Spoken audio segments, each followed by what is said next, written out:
Hello.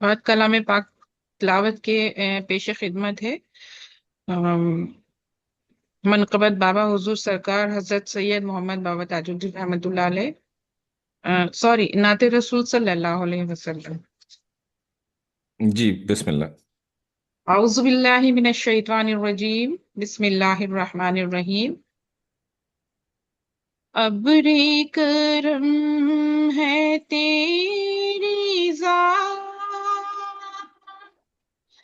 वजह सुकून है तेरा नाम, तुझ पे निसारे जान दिल, तुझ पे दुरूद और सलाम। अब्रे करम है तेरी ज़ात, लैलो नहारो मुक़्तदी, तेरी गुलाम हर सदी। लौहे जबीने अर्श पर लिखा रहेगा तेरा नाम। अब्रे करम है तेरी ज़ात, तेरे करम के फैज़ से खार भी फूल बन गए, तेरे कदम से मिल गया फर्श को अर्श का मकाम। अब्रे करम है तेरी ज़ात, वजह सुकून है तेरा नाम, तुझ पे निसारे जान दिल, तुझ पे दुरूद और सलाम।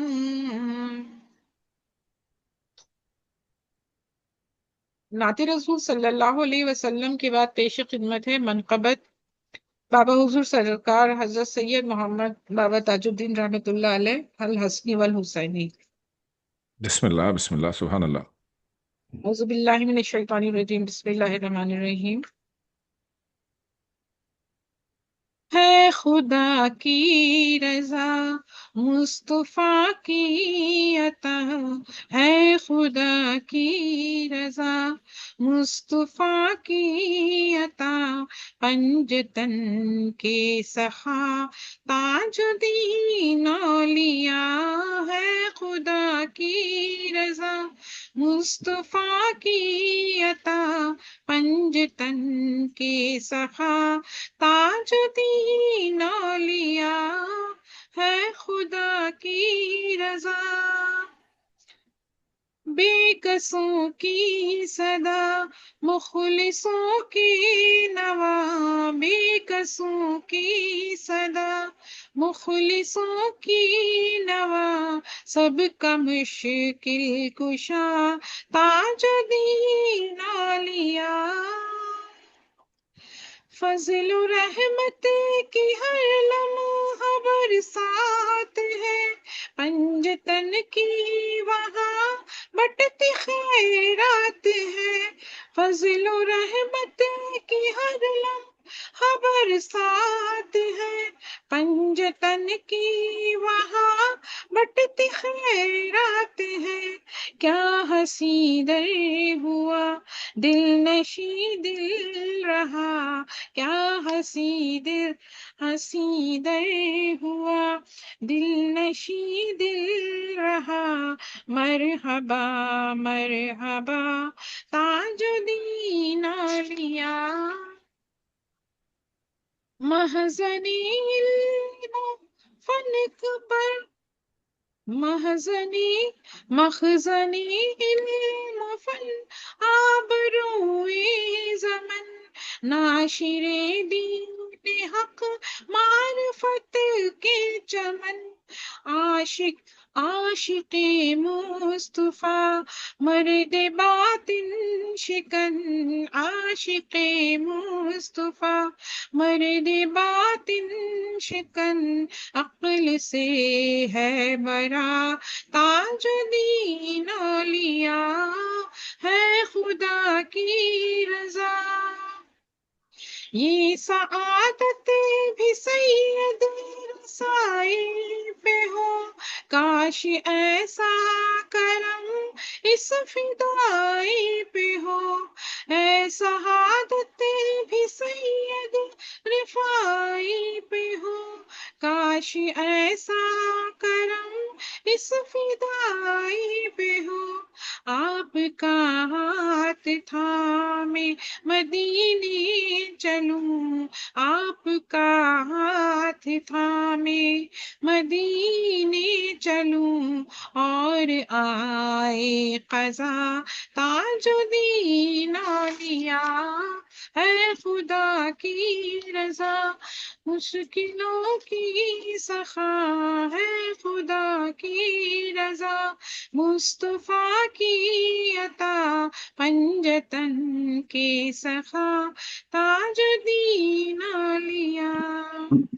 नजरे करम ताज नजरे करम, नजरे करम बाबा नजरे करम। जज़ाकल्लाह। सुबहान अल्लाह माशाल्लाह, बहुत ही खूब कलाम पेश किया आपने सलमा ताजिया साहबा। अच्छा जी, तो अब अगर सिलसिले से मुतालिक कोई आपने ऐलानात फरमाने हैं तो आप लोगों की खिदमत में पेश करें। कोई बात है कोई आपकी तरफ से, इससे पहले कि फिर हम गुफ्तगू का आगाज करें। जी, एक बहुत बड़ी खुशखबरी सुनानी थी सबके साथ कि अभी हम गए थे नागपुर फरवरी में। बाबा सरकार का शिजरा मुबारक जो है, उनको अपने हाथ से लिख के और हदिया पेश किया उनको, हमने तो वो रमजानुल मुबारक में 26वीं शरीफ में बाबा सरकार के दरबार में मेन गेट पे वो प्लेस किया जा चुका है माशाल्लाह। तो अब एक और उन्होंने मुझे बताया है कि आप गुलदस्ता शरीफ भी उसी फॉर्म में लिख के लेके आए। तो माशाल्लाह, मुबारकबाद, इंशाल्लाह बहुत बहुत बड़ी जल्द सादत है। वो बड़ी भी मैं सादत। भेजूंगी। जी जी जी। और ये सादत इतने अरसे में सलमा साहिबा के हिस्से में आई है, बहुत ज़्यादा मुबारकबाद की मुस्तहिक हैं। तमाम तर मेहनत, तमाम तर जो वहाँ इंतज़ामात थे और लिखने से लेकर लगाने तक जितना भी निज़ाम गुजरा, सरकार ने खुद जैसे हाथ पकड़ के आपसे काम करवाया हो। माशाल्लाह, सुभान अल्लाह। बेशक और बेशक। जब भी आप वहाँ तशरीफ ले जाएं तो पूरे ग्रुप के लिए आप ज़ाहिर है कि बिन कहे दुआ ज़रूर मांगेंगी हम सब के लिए, गुनाहगारों के लिए, कि हमारी भी हाजिरी जो है वो सरकार के दर दौलत पर हो जाए। इंशाल्लाह। सिलसिला ताजिया का जो कि नए लोगों ने ज्वाइन किया है उसका जो मुख्तसर तारुफ है, बाबा साहब का जो सिलसिला है, चिश्तिया, कादरिया, नक्शबंदिया सिलसिला, अवेसिया सिलसिला, निज़ामी सिलसिला, यानी बाबा सरकार जो है, बाबा ताजुद्दीन औलिया, आपका जो जन्म मुबारक है ये 27 जनवरी 1961 में भारत में पैदा होते हैं, नागपुर शरीफ में। तो वहाँ से निज़ाम शुरू होता है सरकार का। आप हसनी हुसैनी सादात हैं और आपका सिलसिला 34वीं पुश्त में इमाम हसन अस्करी अलैहिस्सलाम से जा मिलता है। तो इस तरह आप नजीबुल तरफैन सादात हैं, यानी वालदा की साइड से भी सादात हैं और वालिद साहब की साइड से भी सादात हैं। बाबा साहब की जो शख्सियत है उस पर इंसान क्या रोशनी डाले। बात तो यह है कि सूरज को क्या हम नन्हे मुन्ने चिराग दिखाएं। बाबा साहब आफताब सालिकीन हैं, बाबा साहब जो है वो महताब औलिया हैं। बाबा साहब जो है, उनका जो लक़ब है जो उनके नाम के साथ आपको मिला, ताजुद्दीन का, कि आप इस पूरे दीन के जो है वो ताज हैं। गोया के आप दीन की जो जीनत है, दीन की जो जितना भी दीन का सिलसिला आप लोग देख रहे हैं, तो बाबा साहब की जो ज़ाते गिरामी है उससे मुंसलिक बनता है। बाबा साहब का जब जन्म होता है तो उस वक्त ज़ाहिर है कि 1860 की दहाई जो है वो तुलू हो चुकी थी। आप 61 में पैदा हुए, और आपकी पैदाइश के बाद आपकी वालिदा माजिदा थोड़े ही अरसे के बाद वो खालिक हकीकी से जा मिली, और यूं आपकी जो परवरिश का सहरा है वो आपकी नानी साहिबा के सर जाता है।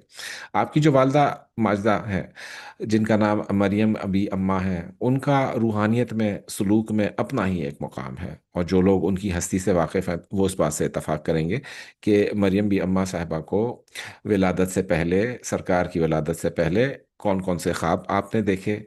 आपने देखा कि आसमान से एक रोशन, इंतहाई रोशन आफताब है जो कि वहां से गिरा है और आपकी गोद में आ गया है। इस तरह बाबा साहब जब पैदा होते हैं तो दीगर बच्चों के बरक्स आप रोए नहीं, आपने कोई आवाज नहीं निकाली, यानी चुपचाप थे, स्टिल बॉर्न थे। तो डॉक्टर्स ने समझा कि शायद बच्चा मुर्दा पैदा हुआ है, रो नहीं रहा, कोई कोई मसला है बच्चे के साथ, कोई और निज़ाम है बच्चे के साथ। तो यूं उस जमाने में एक सिक्का था, उसको गर्म किया गया और आपके जिस्म मुबारक से छुआ गया उसे, तो आपने एकदम से रोना शुरू किया। तो वहां से फिर पता चला कि आपका निज़ाम बिल्कुल ठीक है। लेकिन हज़रत काजी मीर मोहम्मद अली शाह ताजी साहब अपनी किताब में लिखते हैं, जो किताब सिलसिला ताजिया में जो अस्कार ताजुल औलिया के नाम से जानी जाती है, जिसकी तदवीन आपके वालिद बुजुर्गवार जनाब काजी अमजद अली शाह साहब ने अपनी लाइफ में शुरू की थी, और फिर होते होते आज उस किताब के 8 एडिशंस छप चुके हैं। तो उस एडिशन में बाबा साहब लिखते हैं कि आप जब भी रमजानुल मुबारक आता था तो बाबा साहब खाना पीना छोड़ देते थे। हालांकि वो गोद के बच्चे थे बिल्कुल, लेकिन तब भी खाना पीना तर्क फरमा देते थे और एक तरीके से रोजे के आलम में रहते थे। एक दिन वो स्कूल में बैठे हैं, यानी आपकी जो उम्र है 13-14 बरस की है, अब आप स्कूल दाखिल हो गए हैं, अब आपने जो है वो पढ़ना शुरू कर दिया है थोड़ा बहुत, और अपने साथ तो एक बुजुर्ग जनाब अब्दुल्ला शाह साहब स्कूल तशरीफ लाते हैं, और आपके कमरे में तशरीफ लाते हैं जहाँ सारी क्लासरूम थी। तो आपने उनके टीचर से पूछा कि ये कौन है। तो टीचर ने फरमाया कि ये हमारे यहाँ पर बच्चे हैं, तो पढ़ने के लिए आते हैं यहाँ पर, तो फलां साहब के बेटे हैं। तो कहते हैं इनको क्या पढ़ाते हो, ये तो पढ़ा पढ़ाया है। तो साथ ही साथ उन्होंने क्या किया, अपनी जेब से एक छुआरा निकाला, आधा खुद खाया और आधा बाबा साहब की खिदमत में पेश किया, जो कि बाबा साहब ने बिला तरद्दुद खा लिया। अब वो छुआरा खाना था कि पूरी दुनिया ही पलट गई बाबा साहब की। जिंदगी अलग, सूरज अलग, चांद अलग, आसमान अलग, दुनिया अलग, यानी दुनिया का महवर, उनका मरकज, उनकी दुनिया की सब तमाम तर जितनी भी चीजें थी वो बाबा साहब के दिल से निकल गई। बस एक चीज थी, तो वो इश्क इलाही, रब ताला का इश्क।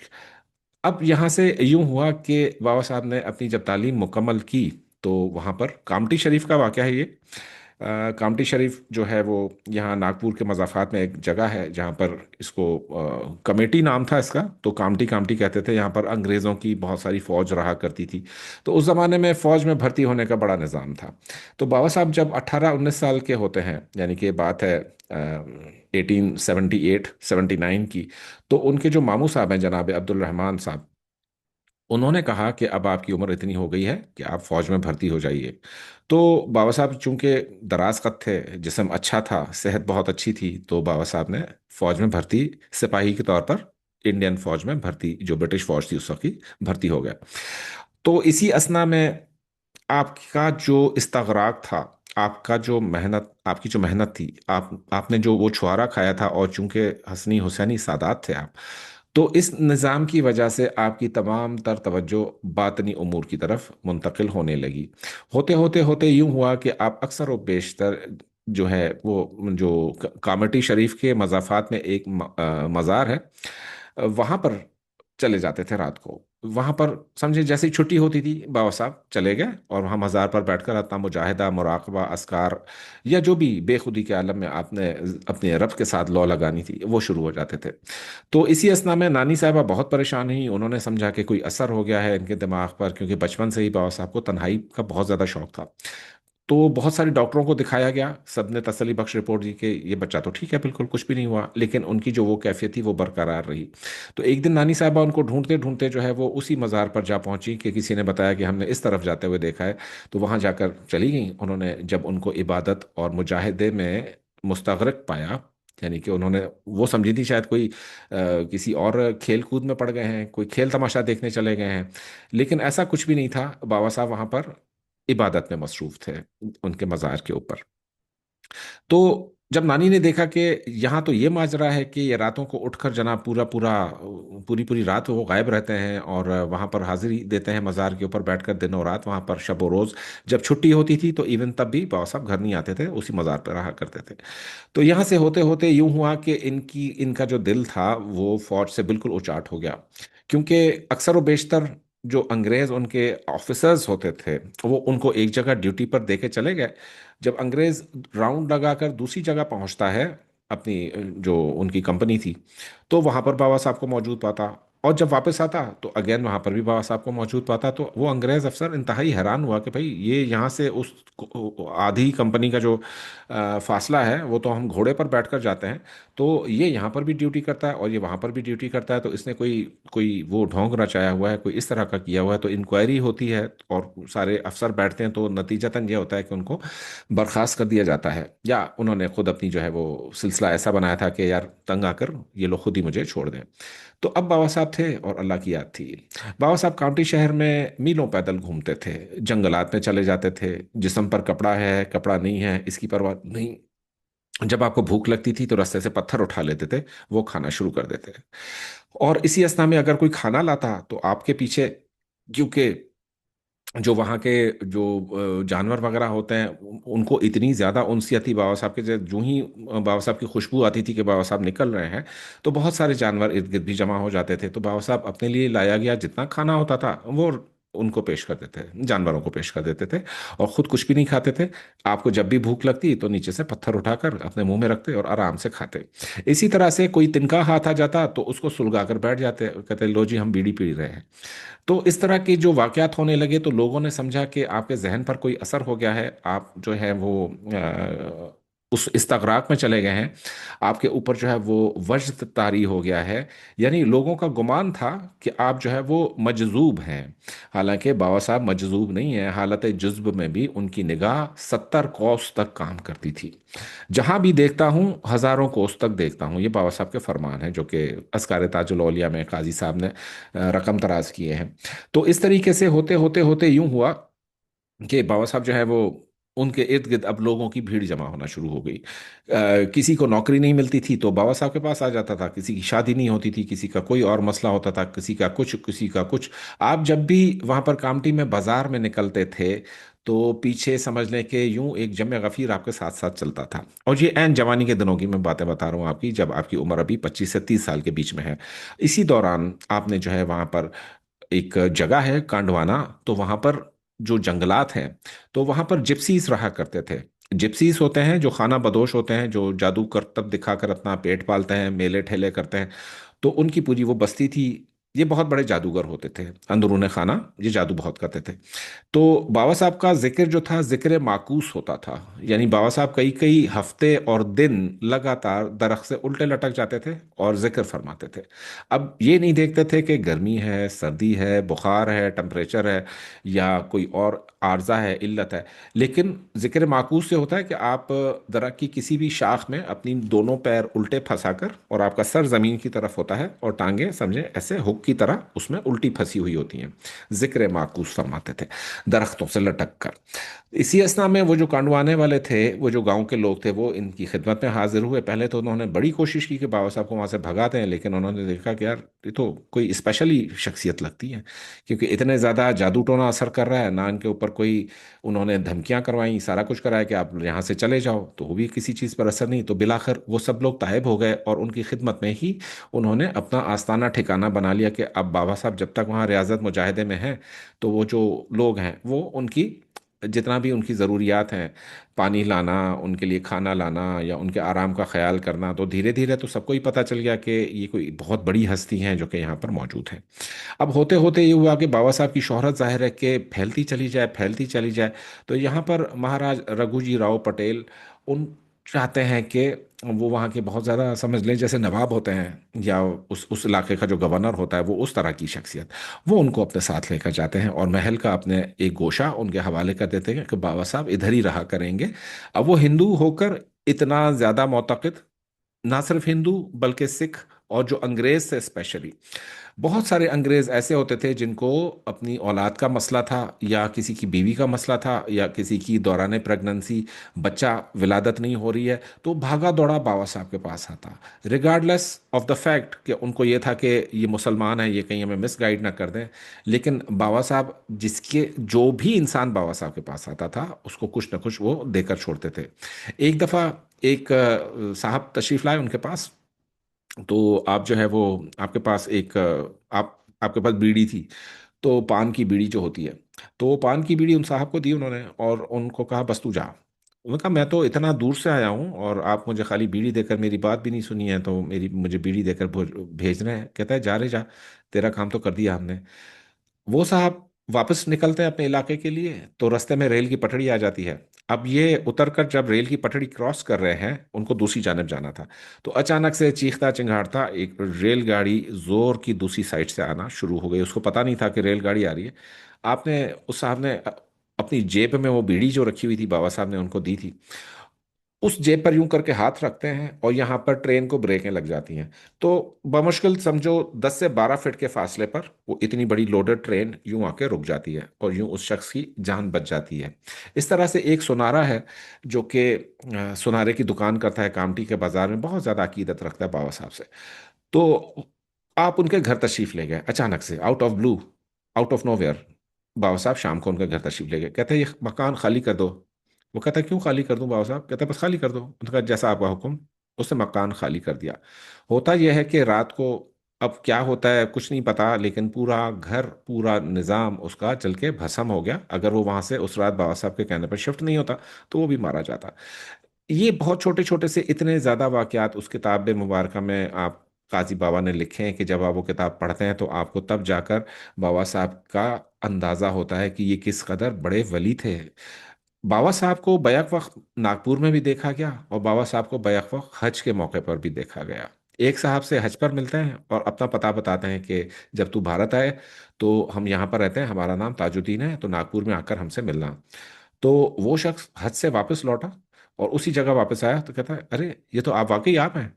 तो बाबा साहब मुस्कुराने लगे कि तुझे बताया तो था कि हम यहाँ पर रहते हैं। तो उन्होंने पूछा कि क्या बाबा साहब, उनके मोतक़दीन से पूछा क्या बाबा साहब हज पे तशरीफ ले गए थे इस साल? तो सबने कहा कि नहीं जी, बाबा साहब तो यहीं पर थे। अब वो शख्स वो मानने को तैयार नहीं, वो कहता नहीं मुझे तो वहां पर मिले हैं और मुझे उन्होंने ये बता दिया, तभी तो मैं यहाँ पर आया हूँ। वल्लाह आलम क्या चक्कर। होते होते होते ये हुआ कि जब आप 30s में आ गए अपने बाबा साहब, यानी 30वां साल क्रॉस किया, 31 साल आगे उम्र मुबारक अपना सफर तय कर रही है, तो बाबा साहब को बहुत ज्यादा लोगों ने तंग करना शुरू किया। यानी आपको कहीं पर भी फुर्सत नहीं मिलती थी। यहाँ से भी जैसे क्वेश्चंस, यहाँ से भी क्वेश्चंस, आजकल तो हम क्वेश्चंस कहते हैं ना, तो उस जमाने में भी यही आलम था। लोग उनको अपने कामों के पीछे बाबा साहब को बिल्कुल नहीं छोड़ते थे। तो एक दिन क्या हुआ, बाबा साहब बड़े तंग आ गए इस पूरे रूटीन से ना, तो बहुत बड़े तंग आ गए। उन्होंने क्या किया, एक तरीका निकाला। एक अंग्रेज़ों की का बाग था, जैसे आजकल का जिमखाना होता है या कोई क्लब होता है, उस तरीके का खवातीन का क्लब।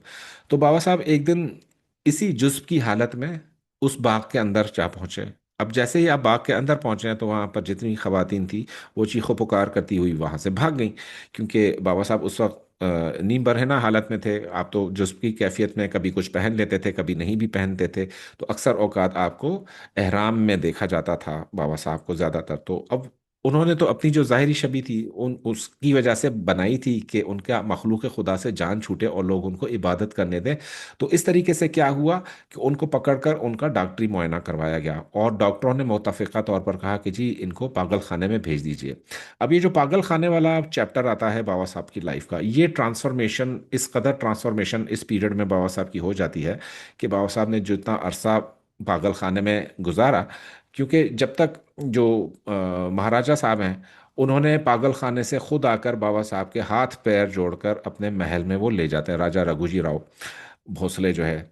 अब ये बाबा साहब 5 से 6 साल का अरसा उस पागल खाने में गुजारते हैं, लेकिन गुजारते ऐसे हैं कि एक दिन क्या होता है कि पागल खाने का जो डॉक्टर है, जनाब मोहिउद्दीन साहब उनका नाम है गालिबन, का अगर मैं भूल नहीं रहा तो वो उनके पास बड़े परेशान आते हैं, कहते हैं कि जी बाबा साहब के फलान जो पागल था आपके बराबर में कैद था, ये भाग गया है हॉस्पिटल से। अब अगर अंग्रेज को पता लगा तो वो तो मेरी नौकरी भी गई और मेरा घर भी गया, मेरी चीज़ें भी गई। तो बाबा साहब ने कहा नहीं रे, वो कहीं गया नहीं है, वो सुबह तक वापस आ जाएगा। तो कहते हैं आप कैसे कह सकते हैं सुबह तक वापस आ जाएगा, ये तो पता नहीं कहाँ। हमने तो सुना है कि वो किसी लारी में बैठकर जो है, वो किसी बैलगाड़ी में बैठकर तो दूसरे शहर को निकल गया है। होता क्या है, अगली सुबह को जब डॉक्टर वापस राउंड पर तशरीफ लाता है तो वो पागल जो है वो अपने कमरे में अपने सेल में बंद उनको मिलता है। तो पागल से पूछते हैं डॉक्टर कि तू किधर गया था? कहता है हम तो चले गए थे, लेकिन ये जो बराबर की कोठरी में रहता ना, इसने हमें गर्दन से पकड़कर वापस आके कैद में बंद कर दिया। वो डॉक्टर बड़ा हैरान हुआ कि बाबा साहब तो पूरी रात कहीं निकले नहीं है। तो इस तरह से बाबा साहब रात के वक्त अपने ही जो उनकी कुटिया थी, कोठड़ी थी, उसके बाहर खड़े होकर पहरा भी देते थे और अंदर सोते भी थे। तो यहाँ से पता चलता है कि बाबा साहब का जो टेलीपोर्टेशन का जो सिलसिला था, यानी जमान और मकान की जो हदूद है, कयूद है, बाबा साहब उस सब चीज़ से आज़ाद थे। बाबा साहब ग्रेविटेशन से भी आज़ाद थे। बाबा साहब जब नागपुर में चला करते थे या जंगल तशरीफ ले जाते थे तो उनका लोग अभी भी बताते हैं, जो उन्होंने लोगों ने लिखा है, कि आपके पैरों और ज़मीन के बीच में कम से कम भी 6 से 8 इंच का फासला रहता था। यानी आप जब चल रहे हैं, चहलकदमी फरमा रहे हैं, तो चहलकदमी के दौरान आपको ऐसा महसूस होता कि बाबा साहब एलिवेटेड हैं, उठे हुए हैं, उनके जो पाए मुबारक हैं वो उठे हुए हैं ज़मीन से, और उनका साया ज़मीन पर बहुत मुश्किल से पड़ता था। यानी जब भी बाबा साहब धूप के आलम में भी बाहर तशरीफ ले जा रहे हैं तो कहीं ना कहीं से कोई बादल का टुकड़ा आ जाता था, कोई ऐसा निज़ाम आ जाता था, तो जो उस वलीउल्लाह का बादल वो हिफाजत करता था धूप से, गर्मी से, इन सब चीज़ों से। बाबा साहब जब शकरदरा में महल में मुकीम हैं तो वहाँ पर अब बहुत बड़े उमरा आते हैं, रोसा आते हैं, गांधी जी जो है वो बहुत बड़े लीडर, वो वहाँ पर तशरीफ लाते हैं। ये जो मौलाना मोहम्मद अली जौहर और मौलाना शौकत अली, आपने दो किरदारों का नाम सुना होगा। तो इनकी जो अंग्रेज़ हुकूमत ने इनकी पकड़ कर इनकी ठुकाई की थी, तो इनकी रिलीज़ में बाबा साहब का ही करामत का हाथ है, वरना अंग्रेज़ उनको छोड़ने को तैयार नहीं थे। इस तरह जो वायसराय था, सिटिंग वायसराय, वो समझ लें कि माह 2 माह 3 माह में वहाँ पर शकरदरा में महल में हाजिरी देता था और वहाँ पर आकर बाबा साहब के कदम छूता था। बाबा साहब ने जंग बल्कान की खुद कमांड की है, इंडिया में बैठकर बाबा साहब जंग बल्कान की खुद कमांड करते थे। और एंटवर्प एक किला है, एंटवर्प आप जानते हैं कि कहाँ पर है। ये फर्स्ट वर्ल्ड वॉर की बात है कि ये फतह नहीं हो रहा था। तो बाबा साहब एक दिन अचानक बैठे बैठे बैठे, जैसे उनके हाथ में छड़ी थी और ज़मीन पर ऐसे ऐसे कुछ दायरे खींच रहे थे, कुछ लकीरें बना रहे थे, कहते थे कि अब ये मैंने फौज यहाँ से आगे बढ़ाई, यहाँ से हमला होगा। अगले दिन न्यूज़ आती थी कि उसी जगह से, क्योंकि उस ज़माने में तो न्यूज़ इतना फास्ट नहीं आती थी, तो जो रेडियो से फिर वो खबरें अखबार में छापते थे, तो एन उसी जगह पर हमला होता था जहां बाबा साहब ने उस टुकड़ी को मूव किया होता था। कहते अब हम यहां से हमला करेंगे, अब हम यहां से गोला फेंकेंगे, अब हम इनको यहां से भगाएंगे। आखिर में दोपहर के वक्त फरमाने लगे कि बड़ा यार एंटवर्प फतह नहीं होता। कैसे फतह नहीं होता, मैं देखता हूँ। तो अगली सुबह को न्यूज़ आ जाती है कि एंटवर्प का जो किला था वो फतह हो गया। इस तरीके के जो वाकयात हैं, जो माहिरुल अकल वाकयात हैं, जिनका कोई इंसान को समझ नहीं आता, क्योंकि अगर देखें तो बाबा साहब जो है वो अक्सर अपने घोड़े में शाम को शहर में घूमने निकल आया करते थे, या बहुत बड़ा समझें कि राजा के पास से डिमांड आती थी कि बाबा साहब को शहर में घूमने के लिए शाम को थोड़ी देर आप अपनी बग्घी में बैठाकर तो छोड़ दिया कीजिए, ताकि लोग उनका दर्शन कर सकें, ज़ियारत कर सकें, दीदार कर सकें। और आप अपने तांगे में पीछे बैठ जाते थे, और जो कोचवान था, उस कोचवान की भी क्या वो है, निस्बतें हैं और सादतें हैं। यानी कि वो घोड़ा चलाता था बाबा साहब का, घोड़ा गाड़ी जैसे आपने देखी होगी पुराने ज़माने में, विक्टोरिया भी उसको कहते हैं। तो वो जो हीरा लाल कोचवान था, उसका नाम हीरा लाल किताबों में आता है। तो एक दिन जैसे ही वो निकले हैं नागपुर शहर की गलियों में, हीरा लाल कोचवान जो है वो घोड़ा चला रहा है, तो बाबा साहब कहते हैं बढ़ा रहे गाड़ी काबुल कंधार की तरफ। तो वो कहता है काबुल कंधार तो अफगानिस्तान में बाबा साहब। अब यूं जो करके देखता है हीरालाल कोचवान अपने दाईं तरफ देखता है कि ना वो मंजर है, ना वो कुछ और है, ना वो दुनिया है। कहते हैं हम लोग काबुल में मौजूद उस वक्त, पलक झपकते बाबा साहब की सवारी काबुल पहुंच गई।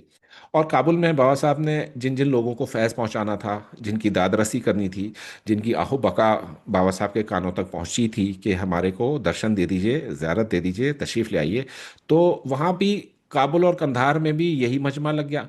सरे बाज़ार सारे लोग जो है वो तांगे के पीछे, और बाबा साहब तांगे में बैठे हैं, और जनाब हीरालाल कोचवान तांगा चला रहा है, और किसी को वो फूल फेंक रहे हैं, क्योंकि लोग क्या करते थे, हार ले आते थे, बहुत सारे फूल ले आते थे, वो बाबा साहब की तरफ फेंकते थे यूं करके।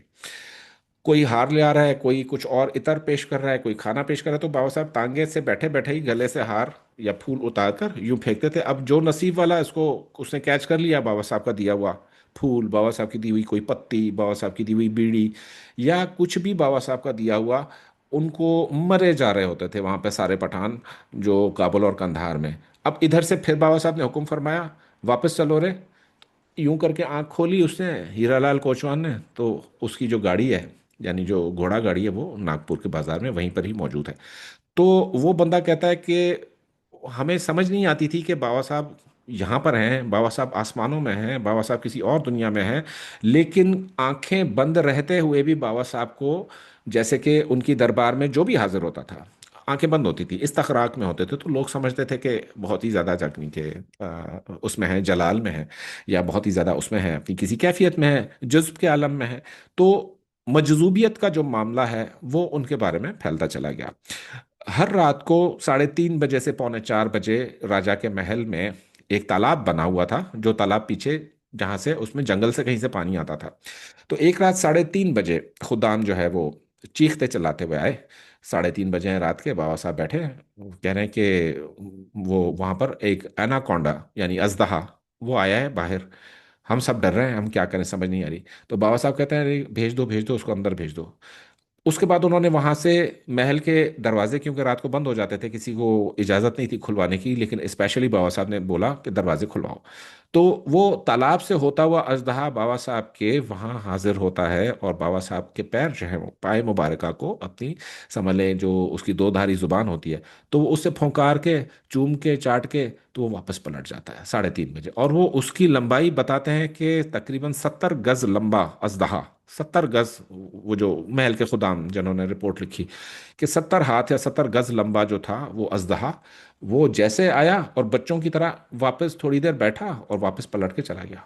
तो कहने का मतलब ये कि वो हस्ती हैं कि जो ना सिर्फ इंसानों की दाद रसी करते थे, बल्कि जिन्नात की, फरिश्तों की तो खैर दाद रसी की ज़रूरत नहीं है, लेकिन कभी किसी फरिश्ते से सुना है कि गलतियां भी हो जाती हैं, तो वो फिर बाबा साहब के वक्त तशरीफ लाते थे। या ऐसे एक वाकया ख्वाजा शमसुद्दीन अजीमी ने लिखा है, तस्करा बाबा ताजुद्दीन, उन्होंने जो किताब शाये की थी, तो उसमें ये वाकया उन्होंने लिखा है कि एक दिन बाबा साहब जो है वो गर्मियों के मौसम में यूं होता था कि बाबा साहब जो है वो वहाँ तशरीफ़ ले जाते थे, जंगल में तशरीफ़ ले जाते थे, जो कि नागपुर के पीछे एक जंगल है। तो कहते हैं कि जिसने मेरे साथ आना है रे आ जाओ। तो बहुत सारे लोग थे, चले गए साथ में, बाबा साहब के पीछे पीछे चलते थे लोग, बाबा साहब जहाँ चलते थे। तो एक दरख्त के नीचे जब छाँव मिली तो बाबा साहब ने आराम किया वहाँ पर थोड़ी देर। तो अपने जो उनके मोतक़दीन थे उनको बाबा साहब ने फरमाया कि अभी शेर आने वाला है, तुम लोगों में से जिसने यहाँ बैठना है तो बैठे, बाकी लोग चले जाओ। तो लोगों का कलेजा काम किया कि शेर आ रहा है यहाँ पे। हाँ जी, शेर आ रहा है। कुछ लोग बैठे, बाकी लोग भाग गए। तो जो लोग बैठे उन्होंने फिर रिपोर्ट किया, जो ख्वाजा साहब ने लिखा है अपनी किताब में, कि थोड़ी देर बाद एक लहीम शहीम सा यूं करता हुआ बड़ी अदब व एहतराम से आहिस्ता आहिस्ता आहिस्ता करके शेर आता हुआ दिखाई दिया। शेर क्या था, तकरीबन वो कहते हैं कि 14 से 16 फीट लंबा शेर, यानी इतना, ये मेगा मेगा किस्म का शेर, जिसको बब्बर शेर आप लोग कहते हो, वो शेर तशरीफ लाता है वहां पर, और आकर बिल्ली बनकर बाबा साहब के कदमों में अपना सर रखकर बैठ जाता है। बाबा साहब कैंची मंगवाते हैं, कहते हैं रे तेरे बाल बड़े बड़े हो गए हैं, तो आज क्यों ना तुम्हारी हजामत करें। तो शेर चुप करके बैठा है, आपने उसके अच्छे खासे बाल काटते हैं और उसके बाद सर पर हाथ फेरते हैं और से शेर की कमर पर सवार होकर जंगल का चक्कर लगाते हैं। तो इस हवाले से, इस वाक़े की निस्बत से बाबा साहब को शेरां वाला ताजुद्दीन भी कहा जाता था। उस ज़माने में बाबा शेरां वाला भी पुकारा जाता था, यानी शेर की सवारी बाबा साहब ने की हुई है, और इस बात के गवाह वहाँ पर शायद अब कोई जिंदा हो तो मौजूद है। बाबा साहब का विसाल जो है 1925 में होता है, और जिलहज का मुबारक महीना है, और जनाब बाबा साहब जो है वो यहाँ से सॉरी 26वीं मुहर्रम की बाबा साहब का विसाल आता है। 1925 की 26वीं मुहर्रम को बाबा साहब इस दुनिया से पर्दा फरमा जाते हैं। जाते जाते जाते बाबा साहब का जो जनाजा जैसे पड़ा हुआ है ज़मीन पर, तो आप आज भी वो अखबारों की पिक्चर्स निकाल कर देख लें, वो इंटरनेट पर मौजूद है जनाजे की पिक्चर। नागपुर की तारीख में आज तक इतना बड़ा जनाजा अब तक नहीं हो सका। 100 साल बीत गए बाबा साहब के विसाल को। 102 साल खैर से अब हो गए, इस्लामी तरीके से देखें तो 102 साल बनते हैं। तो जिस वक्त बाबा साहब का जनाजा अदा किया जा रहा था, तो पूरे मजमे ने बाबा साहब को अपने जनाजे के बाहर हाथ बांधे खड़ा देखा। इस बात की गवाही नागपुर के बड़े बूढ़े आज भी देते हैं कि जिनका जनाजा पढ़ा जा रहा है वो जनाजे के खुद सामने खड़े हुए हैं और खुद भी पढ़ रहे हैं अपना जनाजा। तो ये वो वलीउल्लाह हैं जिनके बारे में हम लोग बहुत ही कम बात करते हैं नॉर्मली, बाबा ताजुद्दीन के बारे में या उनके मरातब के बारे में। जो उलूम बाबा साहब के पास थे, अब उसके ऊपर आते हैं। बाबा साहब को दुनिया की हर लैंग्वेज पर उबूर हासिल था। यहां तक कि यहूदी एक दफा उनके दरबार में हाजिर हुआ और उसको इंग्लिश या उर्दू नहीं आती थी, तो बाबा साहब उससे अबरानी जुबान या जो उनकी जो हिब्रू जुबान है उसमें बात करने लगे। बाबा साहब को जर्मन जुबान में बात करते देखा गया, बाबा साहब को अरबी में बात करते, फारसी में बात करते, उर्दू हिंदी ये तो कॉमन लैंग्वेजेस थी ना, उर्दू हिंदी फारसी तो उस तक, और अरबी, ये चार जुबानें तो कॉमन थी। लेकिन बाबा साहब को संस्कृत पर बाबा साहब ने पश्तो में बात की है, बाबा साहब ने सिंधी में बात की है, बाबा साहब ने बलोची में बात की है। यानी कि उस ज़माने में सिंध से, बलोचिस्तान से, मकरान से, गवादर से, अफ़गानिस्तान से, इस तरीके से सेंट्रल एशिया से भी लोग वहाँ से सफ़र करते हुए बाबा ताजुद्दीन की एक झलक पाने के लिए, एक झलक पाने के लिए वो वहाँ से आते थे और बाबा साहब से मुलाकात करके अपनी झोलियाँ जो हैं वो भर के वो चले जाते थे। बाबा साहब लोगों के मसाइल तो हल करते ही थे, लेकिन बाबा साहब जो है उन्होंने जो शरीयत का एहतमाम अपने पास किया। यानी बाबा साहब की खिदमत में हमेशा हाफिज कुरान तो बैठे रहते थे, तिलावत कलाम पाक जब बाबा साहब किसी को इशारा फरमाते थे तो वो तिलावत शुरू कर देता था, कलाम पाक पढ़ के सुनाना शुरू कर देता था। तो जो भी नौवारिद उनके पास तशरीफ लाता था तो बाबा साहब उसको कहते थे कि जाओ जी लाल किताब पढ़ो। लाल किताब से बाबा साहब का जो निस्बत थी वो कलाम पाक की थी कि लाल किताब पढ़ते जी अच्छे हो जाते। हज़रत दाऊद शाह चिश्ती के मज़ार पर, जहाँ पर जो मैंने अर्लियर आपसे जिक्र किया बाबा साहब तशरीफ़ ले जाते थे, बाबा दाऊद शाह उनका नाम था, जिनके मज़ार पर उनकी नानी अम्मा उनको ढूंढते हुए रात को आ जाती थी और अक्सर औकात उनके लिए कुछ खाना पीना भी ले आती थी।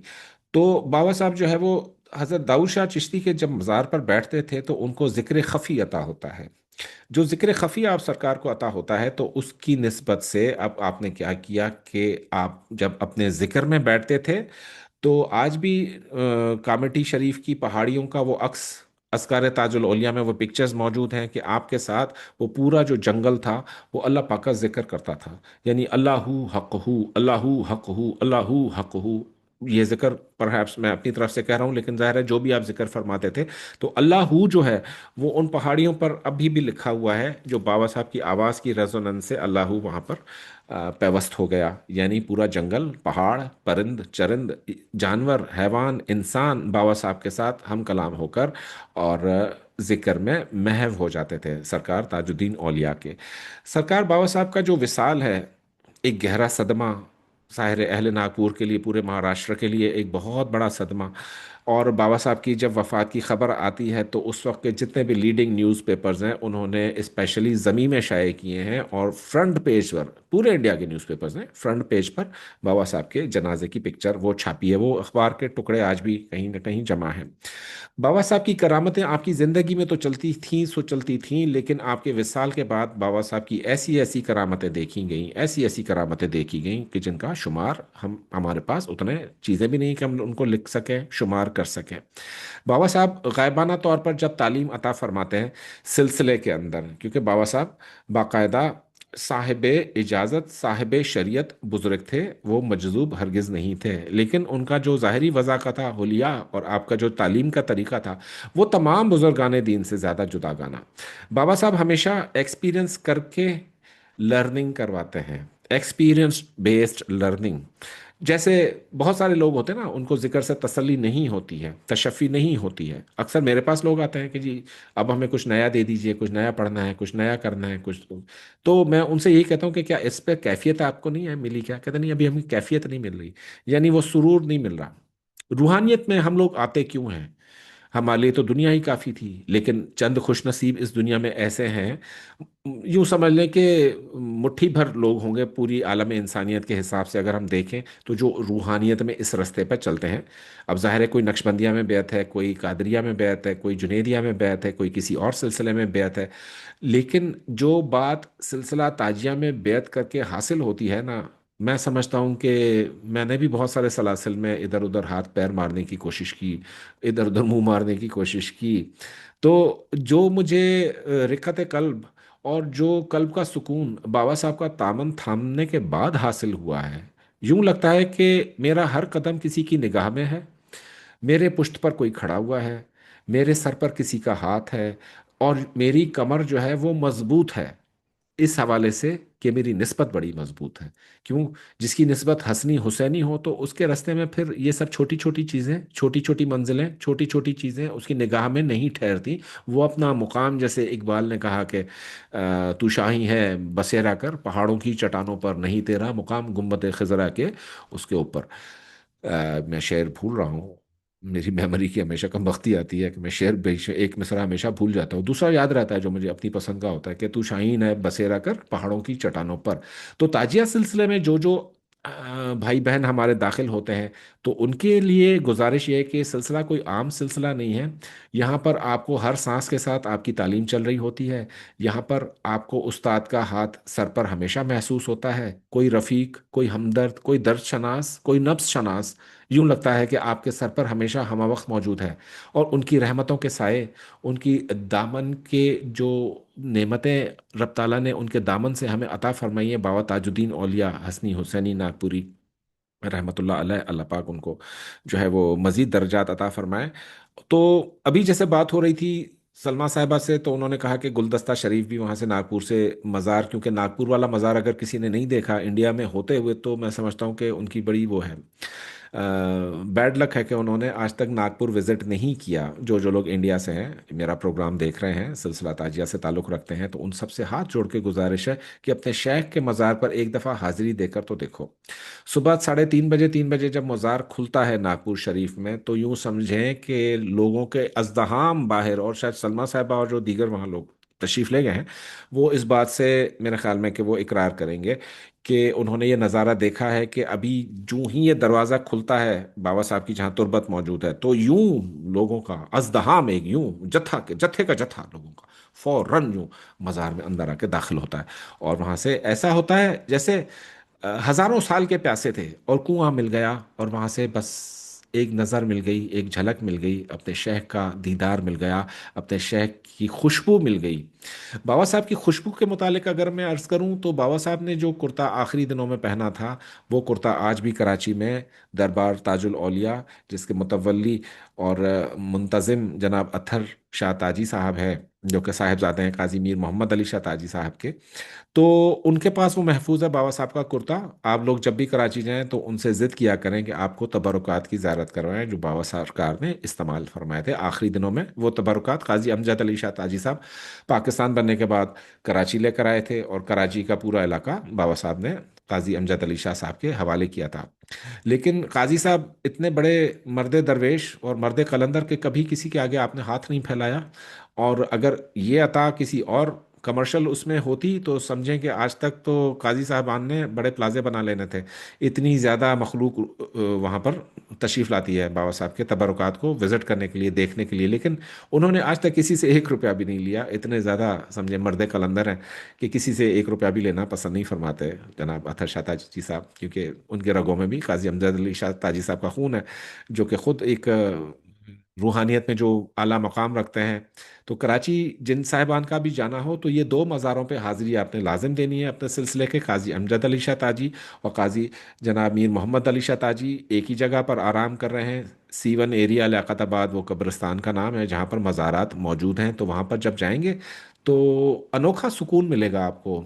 जो मैं कहता हूँ जिन लोगों को नागपुर शरीफ नहीं जा सकते हैं, तो कराची में काजी बाबा के मज़ार पर हाज़िरी दे दें, आपको वही लुत्फ़ मिलेगा, वही खुशबू मिलेगी। तो जो वो कुर्ता है बाबा साहब का, बाबा ताजुद्दीन औलिया साहब का, कुर्ता, नालैन शरीफ, बाबा साहब का रुमाल, उन सब चीज़ों में कभी इतर नहीं लगाया गया। और अब 100 साल से ऊपर बीत गया और उनमें से अभी तक मुश्क और अंबर की और इसकी संदल की खुशबू आती रहती है, जैसा कि किसी ने अभी अभी लगा के रखा हो। हुआ यह था कि उस रुमाल से बाबा साहब का सिर्फ पसीना पहुंचा गया था आखिरी वक्त में, और वो रुमाल आज भी वहाँ कराची में महफूज है। और आप जब निकाल के सूंघेंगे तो आप देखेंगे कि जैसे शायद अभी थोड़ी देर पहले कोई इतर लगा कर गया है, क्योंकि बाबा साहब के जिसमें अथर से जो खुशबू आती थी वो कोसों मीलों तक फैलती थी। और लोग उनके पसीने का एक कतरा पाने के लिए बड़े बड़े समझो लाइन में खड़े होते थे, या तो बाबा साहब का झूठा पीने को मिल जाए, या तो ताजुद्दीन औलिया का जो है वो रुमाल हमें मिल जाए, या तो उनके पसीने का टुकड़ा हमें मिल जाए, या तो नालेन की खाक हमें मिल जाए सर में डालने के लिए बाबा ताजुद्दीन की। तो ये लोग उस वक्त इस तरह की तमन्ना करते थे, इच्छा करते थे। और अब यह है कि आजकल के ज़माने में क्योंकि सबके पास वक्त बहुत मुख्तसर है, इंसान तो वही है, मसाइल भी वही हैं, वक्त अलबत्ता वो नहीं रहा, वक्त बहुत तेज़ हो चुका है। तो यहाँ पर एक गुजारिश करता चलूँगा कि जिन जिन लोगों की मेरे साथ बैत है सिलसिला ताजिया में, तो वो अपने अज़कार पर बहुत ज़्यादा फोकस करें। अपनी जो भी हाजतें हैं, जो भी मन्नतें हैं, जो भी मुश्किलात हैं, जो भी मसला हल नहीं हो रहा, तो सोने से पहले सुबह उठने के बाद बाबा साहब को बता दिया कीजिए, उस तरीके से जैसे आप अपने वालिद को बताते हैं, अपने घर में किसी बड़े को बताते हैं कि मेरे पास पैसे ख़त्म हो गए हैं, पैसे दे दें, मेरे पास खाना नहीं है, मेरे बच्चे का एडमिशन है, उसकी फ़ीस नहीं जमा हो रही, मुझे नौकरी नहीं मिल रही, मेरी शादी नहीं हो रही, मेरे को जिन्नात तंग कर रहे हैं। दूसरी जो ताकीद है मैं करना चाहूँगा सिलसिले के तमाम जितने भी बच्चे, क्योंकि हमारे सिलसिले में पीर मुरीद का तस्वर नहीं होता, बाबा और बच्चा होता है। तो यहाँ मुरीद को मुरीद नहीं कहा जाता, तालिब को बच्चा कहा जाता है। तो जितने भी बच्चे यहाँ मौजूद हैं, तो अपने अपने घरों में आप किसी नुमाया मुकाम पर बाबा साहब की छवि ज़रूर लगाइए, क्योंकि आपके घर में और कुछ बाबा साहब की मोहब्बत में ना लगाएं तो अपने घर की हिफाजत के लिए लगा लें। होना तो ये चाहिए कि अपने शेख की मोहब्बत में आप सब कुछ अपना कुर्बान कर दें। जो जो शेख ने अहकामात आपके दिए थे वो महफूज हैं अस्कार ताजुल औलिया में। जो आपकी आपकी जो आप बीती जो स्वान उमरी जिसे कहें, आप भी तो नहीं, स्वान उमरी कहेंगे, ऑटोबायोग्राफी काजी अमजद अली शाह साहब ने तरतीब दी, तो उसमें सारे अहकामात, सारी वजाहतें, सारी चीज़ें मौजूद हैं आज भी, लेकिन कोई करने वाला भी तो हो।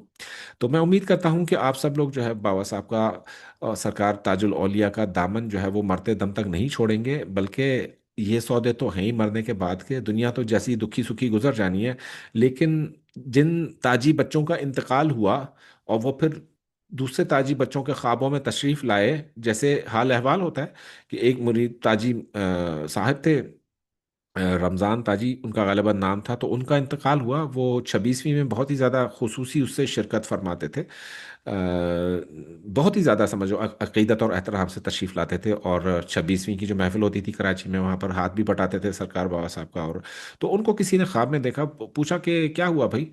तो हंसने लगे वो साहब, और नूर बहुत ज़्यादा था उनके चेहरे पर, और कहने लगे मुनकर नकीर तो बाद में आए, लेकिन पहले बाबा साहब आ गए। जैसे मुझे ले जाया गया तो बाबा साहब आ गए पहले, मुनकर नकीर बाद में आया।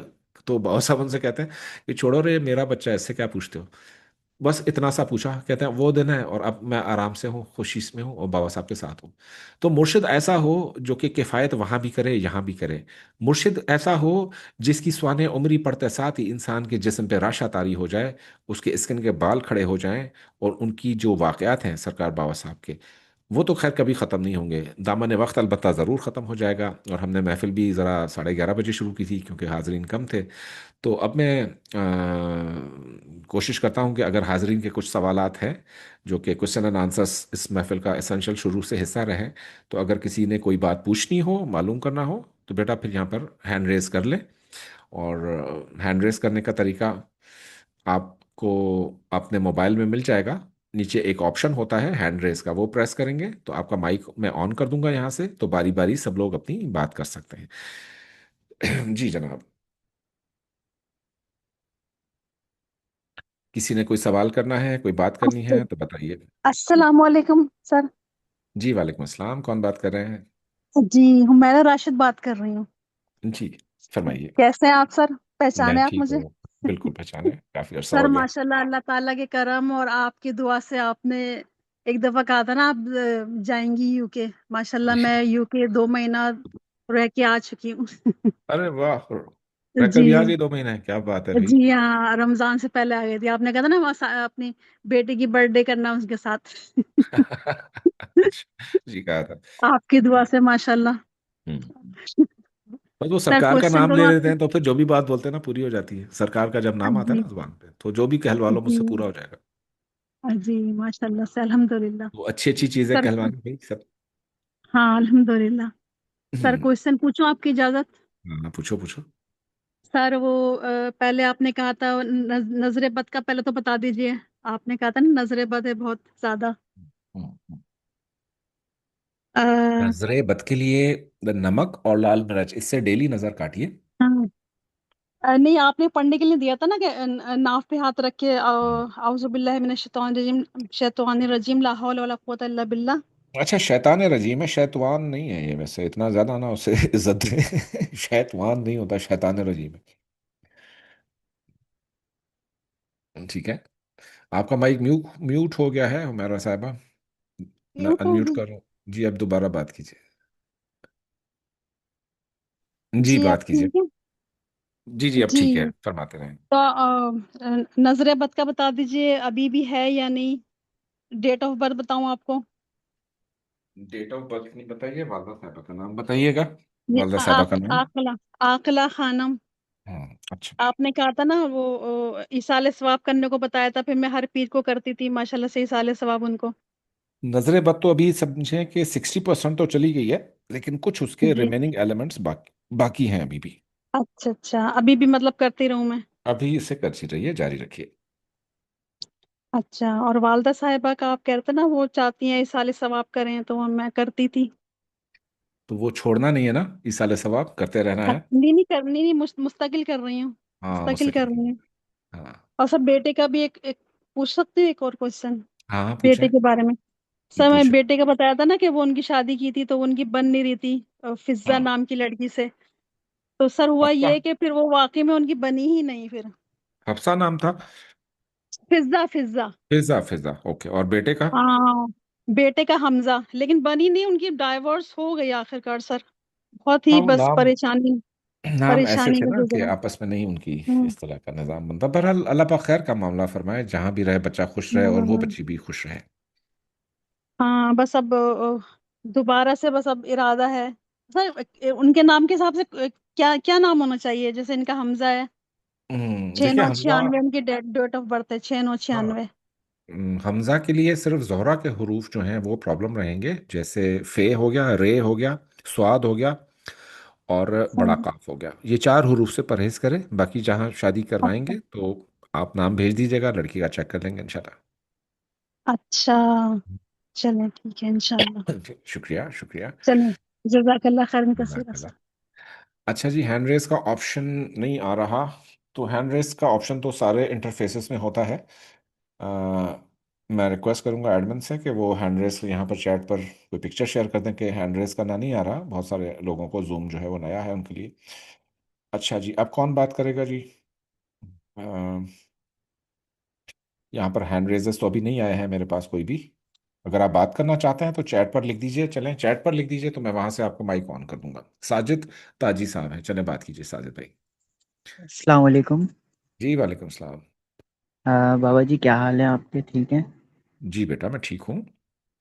जी बाबा जी, मैंने आपसे पहले भी बात की थी, वो मसला तो थोड़ा सा हल हुआ। हम्म। अभी ये है कि अभी इतना कर्जा हो चुका है ना घर पे भी, और मुझ पे भी ऐसे ही कर्जा है, जॉब का है ना, वो सैलरी भी इतनी नहीं है कि पूरा मंथ चल सके।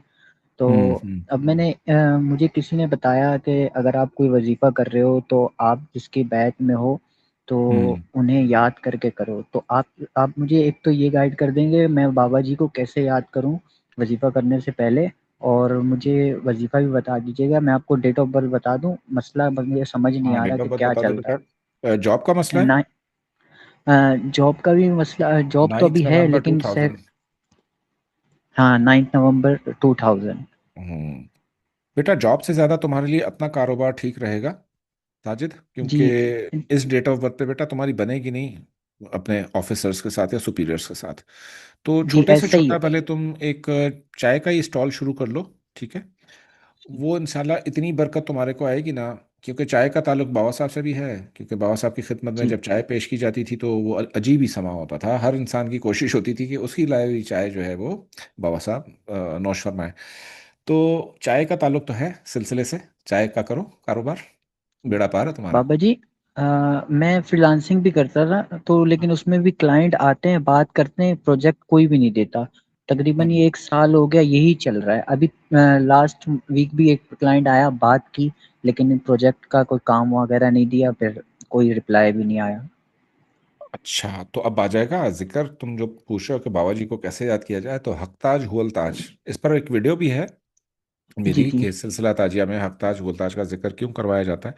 तो तमाम लोग जो बाबा जी को याद करना चाहते हैं दिल में, तो हकताज हुअल ताज पढ़ा करें, 499 मरतबा रोज़ाना पढ़ दें, बहुत ही ज़्यादा किफ़ायत हो जाएगी। और ये जो जॉब वॉब के मसले हैं, वो दुनिया तुम्हारी मोहताज होगी, तुम मोहताज नहीं होगे दुनिया के। जी। देख लेना, ये तो तस्वीर बाबा ही जी, छोड़नी है, हकताज हुअल ताज। ठीक है, बिल्कुल इंशाल्लाह।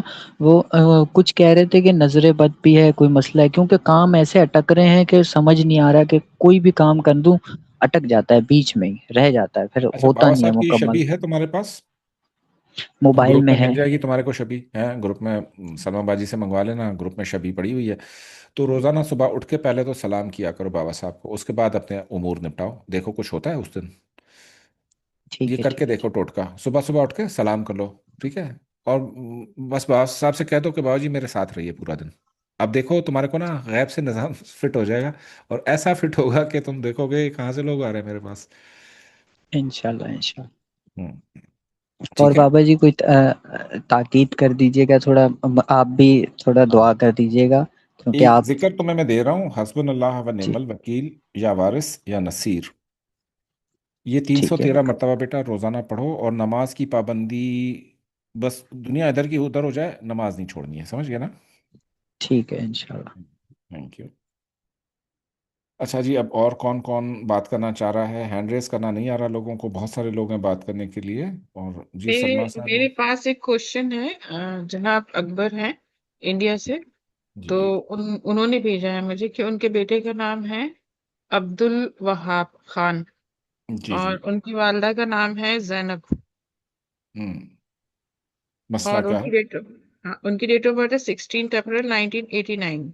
हाँ, पढ़ाई का मसला इनका, या बीमारी का मसला होगा? नहीं, ये बीमार रहते हैं। हाँ, बीमारी का मसला होगा इनका, असरात का मसला है इनका। तो और इनकी एक बेटी भी है जैनब, हम्म। उसका है 12 दिसंबर 1999। अच्छा, ये जब जैनब पैदा हुई है तो शायद जो वहाब हैं इनके बेटे, उनकी तबीयत मजीद नहीं समझे नहीं, कि सॉरी बिगड़ सॉरी, गई। ये जैनब उनकी वालदा का नाम है। तो बेटी का नाम क्या है? बेटी का नाम नहीं है, ये जैनब उनकी वालदा का नाम है, इन्होंने उनकी डेट ऑफ बर्थ भेजी है। अच्छा, उनको एक जिक्र दे दीजिएगा कि 70 मरतबा रोजाना सूरह फातिहा पानी पे दम करके बेटे को पिलाएं, और एक पर्चे पे सूरह फातिहा लिखें, और ये लेमिनेट करा के पानी की बोतल में हमेशा रखें। तो ये पानी इनको देना है, जब भी पानी वहाब को पिलाएं तो ये दें पानी इनको 70 दफ़ा, जिस पर सूरह फातिहा पड़ी हो, और दिन में एक मरतबा सूरह यासीन और चारों कुल, ये एक एक मरतबा पढ़ते हैं। ये भी पानी पर दम करें, और ये पानी इनको कुछ दिन पिलाएं, ठीक हो जाएंगे अल्लाह के फजल से। जी जी, जजाकल्ला। और कितने क्वेश्चंस हैं जी आपके पास? नहीं, मेरे पास तो नहीं आए। अच्छा, और अगर किसी के कोई क्वेश्चन, किसी ने कुछ पूछना हो, तो फिर उसका क्या तरीका कार है? हैंड रेस करना तो नहीं आ रहा यहाँ पे लोगों को अभी जूम पे। तो अगर किसी का क्वेश्चन हम नहीं ले सके हैं तो वो भी मौका है, आप अपना हैंड रेस कर सकते हैं। माइक आप सब लोगों के ऑन है अपनी तरफ से, जिसने भी बात करनी हो तो माइक ऑन करके बात कर सकते हैं, बारी बारी। लेकिन अभी है जी मरियम साहबा। जी मरियम साहबा बात जी। कीजिएगा। अस्सलाम वालेकुम सर। जी वालेकुम अस्सलाम। कैसे हैं आप सर? मैं ठीक हूँ, जी अल्हम्दुलिल्लाह। सर। जी, पहचाना मुझे सर। जी जी, मरियम सर। केपी कैसे? जी। सर, मैं तकरीबन 1 साल से ज़्यादा हो गया है आपका दिया हुआ वजीफ़ा पढ़ रही हूँ, या बदी अल हजाब बिल खैर या बदी। तो थ्री वो थ्री मैंने आपको मंथ्स चैट पे रिप्लाई किया था कि कंटिन्यू जी जी। रखना है। जी सर। तो 313 मरतबा आफ्टर हम्म। ईशा प्रेयर। हाँ, आफ्टर इशा 313 मरतबा, जी। बल्कि एक और इसमें तरमीम कर लें कि अगर तहज्जुद पर आंख खुलती है तो तहज्जुद और फजर के बीच में जो वक्फा है, अब इसको इस टाइम पे पढ़ के देखिएगा। जी सर। और इसके अलावा सर क्या कोई जादू बंदिश है कि मतलब बहुत टाइम से मेरा ये मसला चल रहा है, हल तो ही नहीं, हकताज कोई हुअलताज आसार ही पढ़े नहीं? हो कि नहीं पढ़े हो आप? नो सर, वो तो आपने नहीं कहा हाँ, मुझे। हकताज हुअलताज तो ग्रुप में मैंने सबको कहा था पढ़ने के लिए। अब आप जी बहरहाल सर। शुरू कीजिए। 499 मरतबा, एक कम 500 पढ़ना है। जितने भी ताजिया बच्चे हैं मौजूद, एक जी कम सर। 500 यानी 499 टाइम्स हकताज हुअलताज दिन में पढ़ लें। तो वो जी जितना भी सर, मैं जादू बेअत वादू का नहीं हूँ। निज़ाम है ये ख़त्म हो जाना है घर में से जी आपके। सर, तो मैं बेअत नहीं हूँ तो सर मैं पढ़ सकती हूँ? हाँ, आप भी पढ़ सकते हो इंशाल्लाह, क्यों नहीं जी पढ़ सर। सकते? और सर मेरी शादी का कोई इम्कान है या बस मैं होपलेस हो जाऊं? नहीं नहीं, होपलेस तो नहीं होना। होपलेस क्यों होना है भाई? डेट ऑफ बर्थ बताइए। 2 जून 1987। अच्छा, वाइट कलर ज्यादा पहनते हैं क्या? No sir, dark white colour colour बिल्कुल ज्यादा नहीं पहनती पहनना। 2 जून 19 क्या बताया आपने? हूँ। 87? 1987। जी एटी सर। सेवन जिंदगी तो माशाल्लाह बड़ी कंफर्टेबल है, लेकिन लव जो होना चाहिए लाइफ में वो नहीं है अभी तक। जी सर, बिल्कुल नहीं शादी है का लव जो लाइफ आपका मेरी। जो है ना, ये इस साल पीरियड शुरू हो रहा है सितंबर से, और ये 1.5 साल तक पीरियड रहेगा। और इसी में 100% जी शादी सर। हो जाएगी आपकी इस साल। वाइट कलर बिल्कुल जी नहीं सर। पहने। मंडे के जी दिन सर। घर में खीर पकाइए, और खीर के जी ऊपर सर। बाबा साहब की फातिहा दीजिए हर मंडे को। जी अभी सर। समझो कि 7 मंडेज भी नहीं गुजरेंगे तो आपको पता चल जाएगा कि मामला ठीक हो गया है। जी सर, क्या कोई जादू है, बंदिश है, क्या मसला है कि जादू नहीं है, बहुत नजर बद रुकावट है? बहुत है। आपके बारे में बातें बहुत करते हैं खानदान वाले, कि कहीं आप तो आपकी शादी तो नहीं हो गई कहीं, यानी कि लोगों को बड़ा इस बात में वो है, जी इंतजार। सर। जी सर, ये तो है। जिस चीज का लोग नजरें डाल के बैठते हैं तो वो काम तो फिर नहीं होता ना। जी सर, पहले भी मेरे रिश्ते में बहुत ज्यादा रुकावटें थी, तो मेरा एक रिश्ता भी अच्छा, खत्म हो गया था। तो इस वजह से मैं कह रही हूँ कि बहुत ज्यादा रुकावटें हैं। नहीं, अल्लाह पाक अब दूर फरमाएंगे। बस ये हकताज बोलताज की जी। पाबंदी जो है जरूर कीजिएगा। जी ठीक सर। है। ओके, आप थैंक भी यू दुआ जी। फरमाएं मेरे लिए। जी जी जी जी। बहुत शुक्रिया सर। अच्छा जी। Thank you so uh, much. ये समझा दें कि हैंड रेस करना कैसे आता है। तो वो ये आमना साहबा ने लिखा है कि आपकी स्क्रीन पर 3 डॉट्स आ रहे हैं, उनको क्लिक करेंगे तो वहाँ पर हैंड रेस का ऑप्शन आ जाएगा। तो अगर किसी को हैंड रेस करना हो तो वो चैट पर देख ले, तरीका वो लिखा हुआ है। अच्छा जी, अब किसने बात करनी है? माइक ऑन है सबके, अनम्यूट कीजिए और बात करें। सर, वालदा का जो मसला आपसे डिस्कस किया था उसका जी, आपने अभी कहा था थोड़ी कि देर पहले मैं जी। सवाल और जवाब में जो है वो बताऊंगा। वालदा के लिए रोजाना एक काम करेंगे। ये जो जी। नक्श उन्होंने मैंने देखा है वो ठीक बने हुए हैं, आपको इस्तेमाल करने चाहिए थे वो, लेकिन आपने जी। नहीं किए। अब यूं कीजिए कि एक चुटकी नमक की रोजाना ले लें, और उस पर आपने 7 मरतबा सूरह फातिहा और 41 आयतल कुर्सी पढ़नी है, और ठीक है। 7 मरतबा सूरह तगाबुन। ये इनका। तगाबुन। हाँ, सूरह 64 है, सूरह नंबर जी। 64। 7 दफा सूरह फातिहा, जी। उसके बाद 41 आयतल कुर्सी विद बिस्मिल्लाह रहमान रहीम, ठीक है। और उसके बाद सूरह तगाबुन 7 मरतबा विद जी। बिस्मिल्लाह रहमान रहीम। ये ठीक है। नमक जो है पानी में घोल लें, एक मिनरल वाटर की बोतल में, और जी। अम्मी जी। को सिर्फ उसमें से पानी दें। जब पानी ख़त्म जी। हो जाए तो फिर इजाफा कर दीजिएगा। ये विद इन 7 नाइट्स ये मसला आपका हल हो जाएगा, लेकिन तकरीबन 3 माह तक ये अमल जारी रखिएगा। ठीक है। आंखों का। Thank you. और एक चीज और पूछनी थी, एक्चुअली मैं, अम्मी और भाई जो है ना, हम इकट्ठे जी। एक ही घर में रहते हैं। तो हमारे घर से ना बीमारी नहीं जाती। हाँ, वो स्मेल की भी बात आप कर रहे थे ना, तो उसके लिए मेरा एक अमल है। जी। वो अमल था तो सही, रूहानी मार्केटिंग के लिए, ऐसे कारोबारों जी। के लिए जो जहाँ पर मसाइल होते हैं, तो अगरबत्तियाँ उसमें आपने लेनी होंगी। यानी एक बहुत बड़ा बंडल ले लें अगरबत्तियों का, एक ही दफ़ा दम जी। होगा। 33 मरतबा सूरह फलक और 33 मरतबा सूरह नास। ठीक है। 33 दफ़ा सूरह फलक, 33 दफ़ा सूरह नास। काफ़ी सारी अगरबत्तियां मंगा लें, और जी। उनमें से रोज़ाना 5 अगरबत्तियां घर में लगा दीजिए मुख्तलिफ मकामात पर। ठीक है। और जब वो अगरबत्तियां ख़त्म हो जाए तो दोबारा एक बंडल ख़रीद लें और फिर दम करके ये ये ना डेली लगाइए। जी, ये शेयर किया था तो ये साथ आज से शुरू किया है हमने ना। इसके अलावा जो आपने एक नक्श बताए थे रमजानुल मुबारक में जिसमें 11 मरतबा बिस्मिल्लाह पढ़नी है, हम्म वो हम्म भी लिखे थे मैंने, वालदा हम्म को भी दिए हैं सबके। हम्म और उसके साथ जो असहाबे कहफ वाला नक्श था ना, वो भी हम्म। मैंने लिखे हैं। इवन मैंने वो अम्मी के तकिए में रखा था। अच्छा, माशाल्लाह। वो भी रखा हुआ है। कोशिश तो हम्म। यही होती है कि जितना ज्यादा मतलब हम कर अब जो सकें इनकी चीजें तरफ बताई से। है ना, तो जी। वो आप कीजिएगा और फिर मुझे ग्रुप जी, में ये बता मैंने नोट दीजिएगा। कर लिया है, इंशाल्लाह इसको भी शुरू करते हैं। जी जरूर कीजिएगा, आंखों थैंक के यू लिए सो मच। बहुत, और यही आंखों के लिए भी अम्मी की जो बिनाई का मैंने आपको बताया था।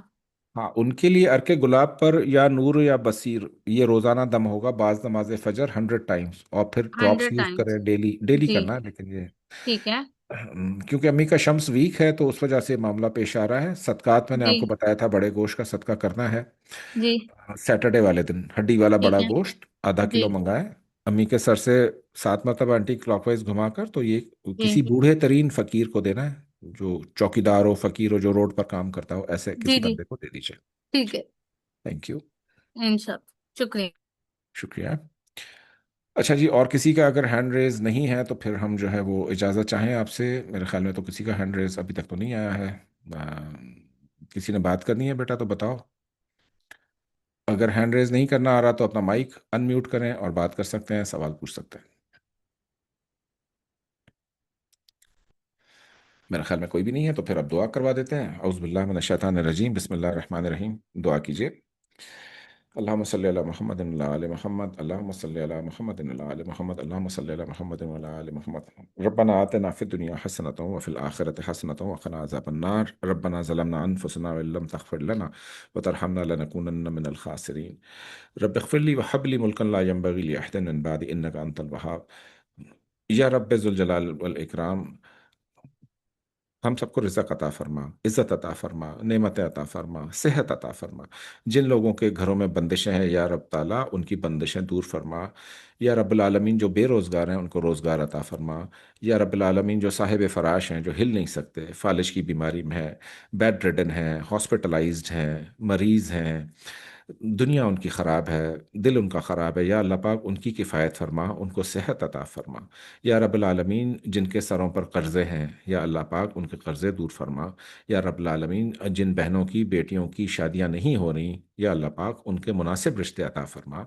या रब्बुल आलमीन, उम्मत मुस्लिमा का खैर फरमा। या रब्बुल आलमीन, मौजूदा हालात में उम्मत मुस्लिमा को मुत्तहद होने की तौफीक अता फरमा। हमारे बहन भाई जो फ़लस्तीन में जुल्म जबर का शिकार हैं, या रब्बुल आलमीन उनकी किफ़ायत फरमा। जो कश्मीर में, अफ़गानिस्तान में, दीगर इलाकों में जहाँ जहाँ पर भी मुसलमान या कोई भी इंसान किसी मसले में मुब्तला है, तो अपने प्यारे बंदे हज़रत बाबा सैयद मोहम्मद ताजुद्दीन औलिया हसनी व हुसैनी, शहनशाह हफ्ते अकलीम, कुतुब मदार आलम के तवस्सुत से उनकी मुश्किलात आसान फरमा। सिलसिला ताजिया को दिन दुगनी रात चुगनी तरक्की अता फरमा। हम सबको बाबा सैयद मोहम्मद ताजुद्दीन औलिया, ताजुल औलिया मिल्लत व दीन, शहनशाह हफ्ते अकलीम, कुतुब मदार आलम के ताजुल औलिया, ताजुल सालिकीन की नक्शे कदम पर चलने की तौफीक अता फरमा। या अल्लाह पाक, हमारा मुर्शिद हमसे कभी नाराज़ ना हो, हमें अपने मुर्शिद की तमाम बातों पर अमल करने की तौफीक अता फरमा। इन्नल्लाह व मलाइकतहु युसल्लूना अलन नबी या अय्युहल्लज़ीना आमनू सल्लू अलैहि व सल्लिमू तस्लीमन तस्लीमा। अल्लाहुम्मा सल्लि अला मुहम्मद व अला आलि मुहम्मद, अल्लाहुम्मा सल्लि अला मुहम्मद व अला आलि मुहम्मद, अल्लाहुम्मा सल्लि अला मुहम्मद व अला आलि मुहम्मद। अल्लाहुम्मा आमीन। रब्बना ज़लमना अनफुसना व इल्लम तग़फिर लना व तरहमना, आमीन सुम आमीन। आप सब हाजरीन का बहुत बहुत शुक्रिया। इंशाल्लाह ये रिकॉर्डिंग बहुत जल्द ग्रुप में शेयर कर दी जाएगी, तो जो लोग शरीक होने से महरूम हो गए हैं तो वो रिकॉर्डिंग ज़रूर देख लें। अल्लाह हाफिज़। हक ताज हुवल ताज।